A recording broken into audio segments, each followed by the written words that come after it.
السلام علیکم ورحمۃ اللہ وبرکاتہ۔ اعوذ باللہ من الشیطان الرجیم، بسم اللہ الرحمن الرحیم۔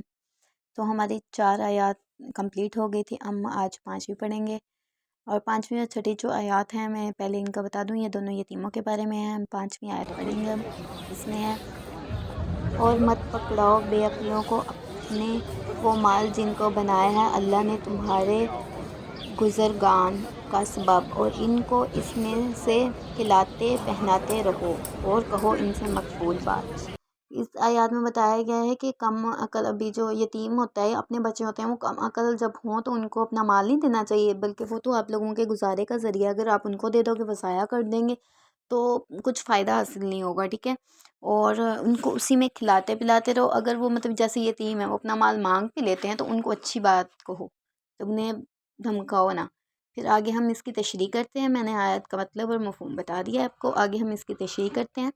اس میں ہے کہ مال کی اہمیت، اور زندگی میں نا جو مال کی اہمیت ہے وہ بیان کی گئی ہے اس میں، اور کہا گیا ہے کہ جو نا تجربہ کار، جن کو تجربہ ہی نہیں ہے، ان بچوں کو اور عورتوں کو اور کو نا جو ہے نا، آپ لوگوں نے مال نہیں دے دینا کہ یہ لو آپ رکھ لو۔ اگر آپ ان کو دے دو گے اور وہ سارا، ان کو بس تجربہ ہی نہیں ہے کسی کام کا، وہ ضائع کر دیں گے، تو آپ لوگ کس سے خرچ کرو گے، کس سے گزارا کرو گے؟ تو اس سے منع کیا گیا ہے۔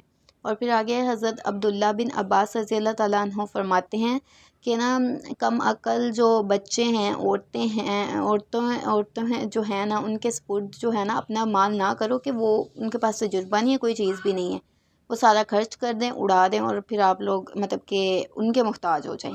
ایسا نہیں کرنا چاہیے، جبکہ ان کو نا اس میں سے کھلاتے پلاتے رہنا چاہیے۔ اور اگر یتیم ہے اپنا مال مانگ لے تو انہیں مقبول بات کہو، اور وہ بات کیا کہنی ہے کہ بیٹا یہ مال یا بچہ یا بچی جو بھی ہے تمہارا ہی ہے، لیکن جب تم سمجھدار ہو جاؤ گے، ہوشیار ہو جاؤ گے، تو یہ تمہیں دے دیا جائے گا۔ اس طرح سے کہہ کہ ان کو سمجھا دو، ان کو سمجھا دینا ہے کہ یہ نا مال تمہارا ہے۔ اور اس میں نا صرف یہ ان کے نا اپنے بچوں کا بھی کہا گیا ہے کہ اگر وہ ہوشیار نہیں ہے تو ان کو بھی مال نہیں دینا چاہیے، ان کے سپورٹ نہیں کرنا چاہیے، جبکہ وقفے وقفے سے نا ان کی ہوشیاری کو چیک کرنا چاہیے، تاکہ پتہ چل جائے کہ وہ کب سمجھدار ہیں اور کب ان کو مال دینا ہے۔ اور پھر آگے انہوں نے بتایا کہ مال کی حفاظت ضروری ہے، ضروری عمل کہا گیا ہے، اس کو ضائع کرنا بھی گناہ ہے، اور اپنے مال کی حفاظت کرتے ہوئے اگر کوئی شخص جو ہوتا ہے نا وہ قتل بھی ہو جاتا ہے نا، تو وہ شہید کا درجہ پاتا ہے۔ اس میں آگے کچھ احادیث ہیں۔ حضرت محمد صلی اللہ علیہ وسلم نے فرمایا، اپنے مال کی حفاظت کرتے ہوئے جو شخص مقتول ہو جائے وہ شہید ہے۔ پھر دوسری حدیث ہے، نیک آدمی کے لیے اس کا اچھا اور پاکیزہ مال بہترین متاع حیات ہے۔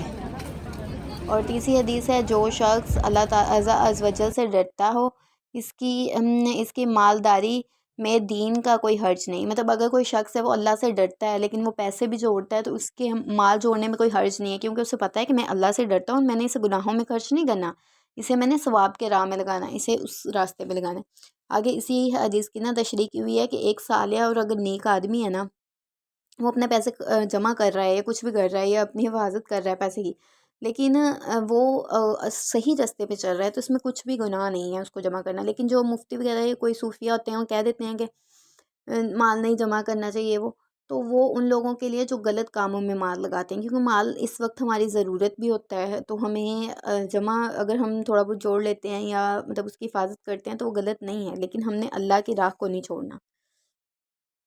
آگے اس پہ ہے، حضور صلی اللہ علیہ وسلم نے ایک اور حدیث فرمائی، یعنی تنگ دستی انسان کو بعض اوقات کافر بنا سکتی ہے۔ جب ہمارے پاس پیسے ہی نہیں ہیں، گھر چلانے کی کوئی چیز بھی نہیں ہے، ہم غلط کام کر کے اگر پیسہ کما رہے ہیں، تو اس سے بہتر ہے کہ ہم پہلے ہی اس کو کہ نہ ایسے ضائع کریں، اس کی حفاظت کر لیں، یہ کہا گیا ہے۔ پھر آگے بیان کیا گیا ہے کہ پھر آگے بتایا گیا مال کے بارے میں کہ جس کے پاس کچھ درہم یا دینار وغیرہ ہوں، کہ میں سے کچھ موجود ہو نا، تو اس کو مال کی جو مناسبت ہے نا، اس کے طریقے پر نا کام میں لانا چاہیے، کہ یہ مال کوئی ضروری چیز اس پہ اپنے مال کو نا، جو اس کی حاجت ہے یا ضروری کام ہے، اس میں مال کو خرچ کرے۔ اور تو یہ نہ، کیونکہ اگر وہ ایسے ہی ضائع کر دے گا مال، تو یہ بھی ہو سکتا ہے کہ وہ دین کو بعد میں مال کی اس سے طلب ہوگی، وہ دین کو چھوڑے گا اور صرف مال کے ہی پیچھے پڑ جائے گا۔ یہ چیز سراسر غلط ہے، اس میں یہ چیزیں بتائی گئی ہیں۔ یہاں پہ ہماری ہوتی ہے 5ویں آیت ختم۔ اور بک کا نام میں ہر ویڈیو کے لاسٹ بتاتی ہوں، اس پہ بھی بتا دیتی ہوں۔ معارف القرآن بک کا نام ہے، مصنف کا نام ہے محمد مولانا مفتی محمد شفیع، ان کا نام ہے۔ اور اگر کسی کا کوئی سوال ہو یا کسی اور مسئلے پہ ہو یا اسی مسئلے سے ہو تو آپ کمنٹ میں ٹیکسٹ کر سکتے ہیں، میں آپ کو ضرور اس پہ بھی ویڈیو بنا کر رپلائی دوں گی۔ اللہ حافظ۔